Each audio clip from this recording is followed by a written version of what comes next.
In this screencast, we're going to be covering Module 4, Part 2, Observation and Assessment. Our objectives for this module are to provide participants with an understanding of the purpose of observation and assessment, information on a variety of assessment tools, strategies for conducting authentic and objective observations, and information on how to integrate observation and assessment with teaching and curriculum. So it's important to note that you should be doing assessments in two ways. You should do an initial assessment when a child starts at the beginning of the school year or when a child starts in your program. And you should be doing that to collect some baseline data about where the child is and then set some goals about where to move the child forward. And then you would use ongoing assessment that you do throughout the year during classroom activities to build upon your baseline assessment that you did in the beginning. I talked about this a little bit in the introduction, but there are in general two types of assessments, formal and informal. Formal involves the use of standardized tests or research standards to identify developmental milestones or emerging skills. They've been tried and tested. They are generally research-based. You see this in things like DECAs and ASQs and even TSG. Informal includes observing children in the classroom, documenting and collecting work, interviewing parents, and talking with children. In general, the type of assessment that you're going to use most is informal assessment. It's what you should be doing every day. It should just become part of your routine. So formal observation methods are going to have carefully designed forms, and sometimes they may even require specialized training for collecting that information.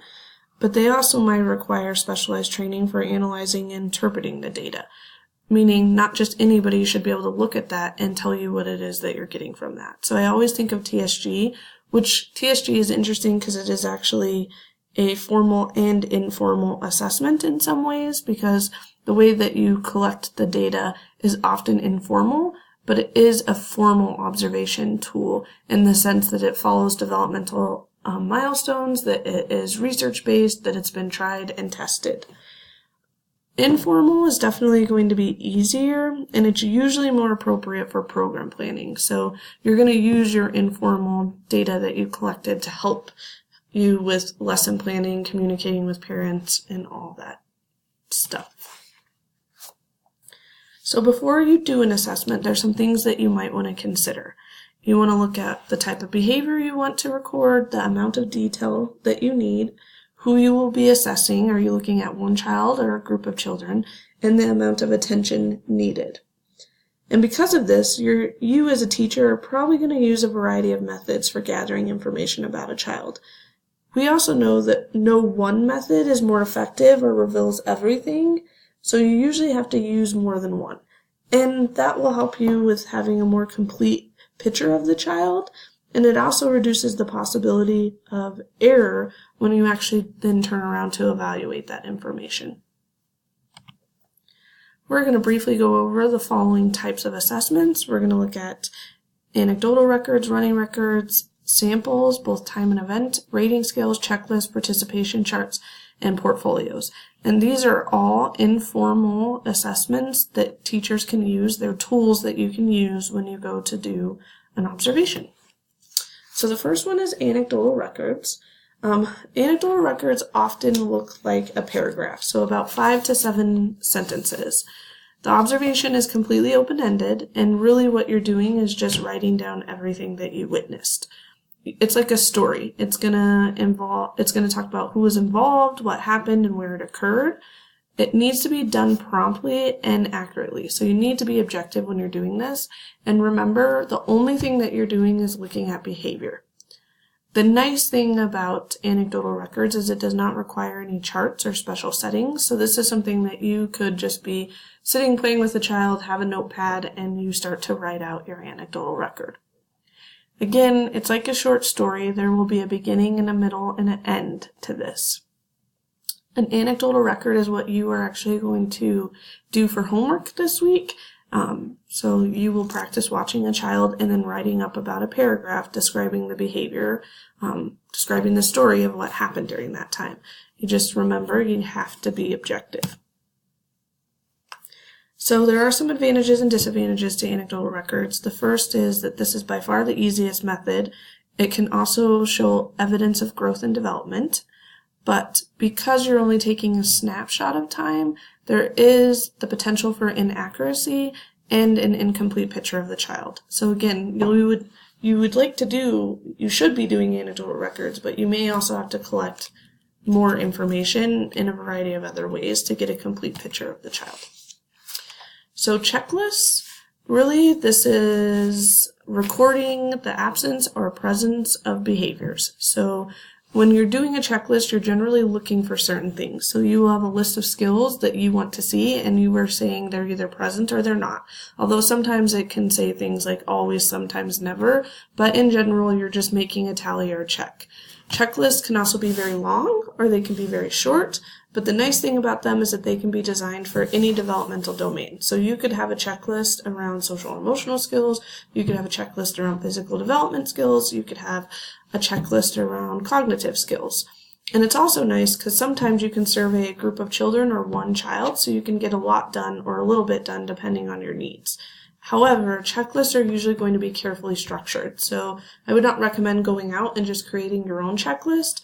You need to have put thoughts and care behind it. So you're probably not going to have a checklist that one sentence you're asking about physical skills and the next sentence you're asking about cognitive skills. And that's what I mean by carefully structured. They are not all over the place, and they are usually based upon developmental milestones. So you would want to make sure that the checklist that you got is valid and reliable. Some advantages is that these are fast and easy because you're just making tallies, check, check, check, I saw it or I didn't.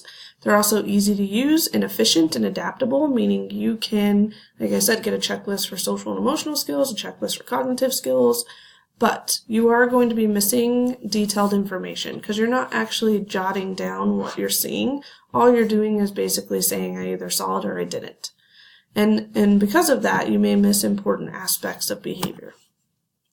Participation charts are actually one of my favorite types of assessments, and really all you're doing is for any given period of a day, you're just making notes of what activity a child is participating in.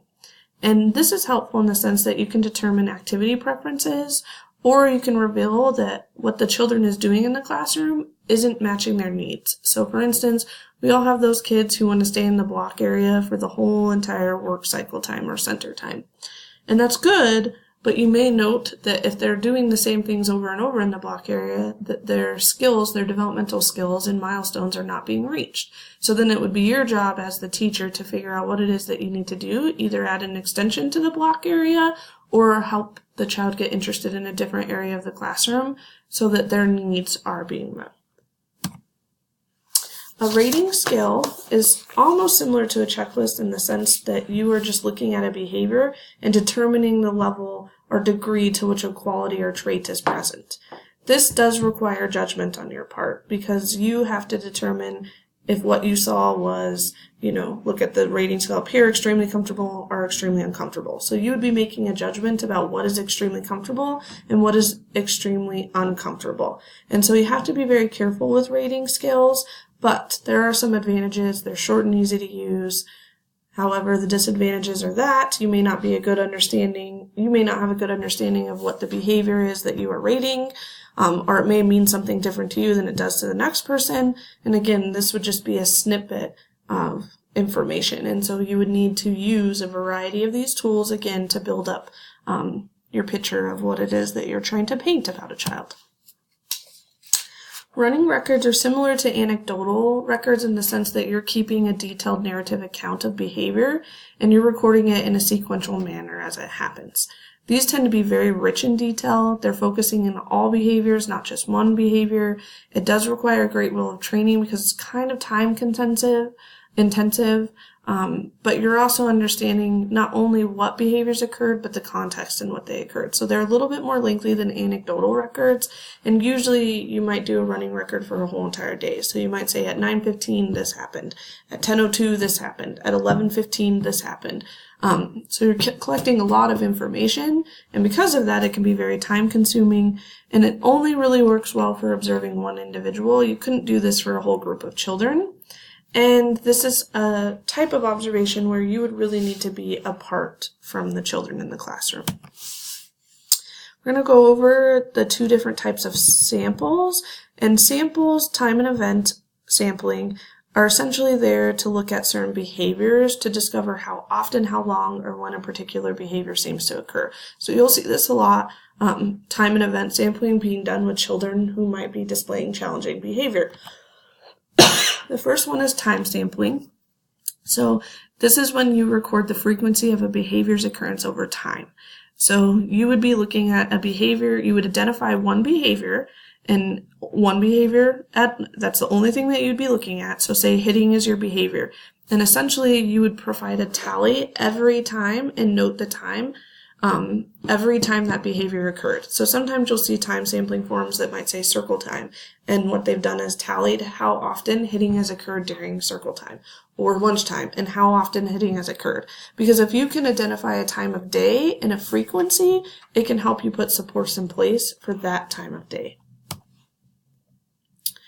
So this takes less time than running records and anecdotal records, and you can record data on many children at once. And it, like I said, it provides information about the intervals of when behaviors may be occurring, but you also may miss other behaviors because really you're only looking at one focused thing. It also doesn't tell you anything about the context or the causes or consequences of the behavior because all you're doing is telling how often that occurs. Event sampling goes a little bit deeper. So event sampling sometimes can be referred to as an ABC form. Again, you're looking at one behavior and then you are describing what happens during that time. So you're going to describe what happens before, after, and the behavior, and then the consequence. So that's where ABC comes from. The antecedent is the setting and what happened before. The behavior is what you actually observed. And then the C is the consequence. So what was the consequence?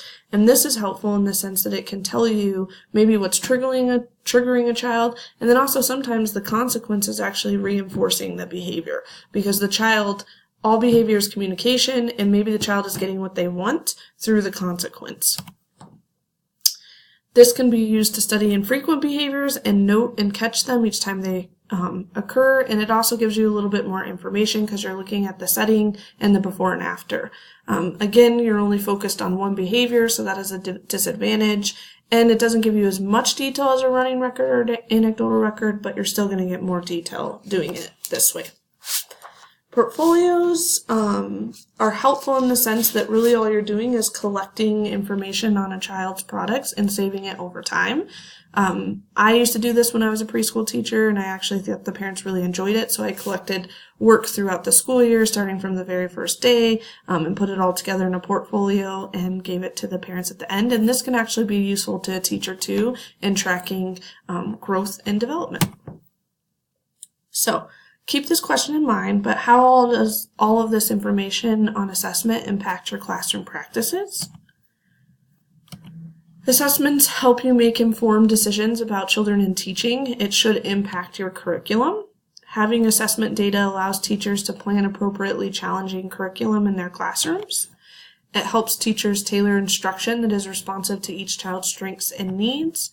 And it helps identify children who might need further interventions and services. So observation and assessment is it's key to your practice as an early childhood educator. You need to use it as a tool. I'm going to end with this quote, but in order to provide developmentally appropriate activities and to support each child, the teacher must know where the children are functioning. This should be the foundation for organizing and planning classroom activities and will set the stage for individualization and ongoing monitoring. All right, here's your homework for next week. You have your first practicum. You're going to complete an observation record, and it is going to become part of Resource Collection 5. We'll talk about the TSG and ASQs when we meet for our weekly Zoom. You have your discussion question and a check your knowledge. There's no competency statement for this module, but you do need to use this information for Competency Statement 5, and we'll talk about that. And then we're moving on to Module 5 next week. So, thanks.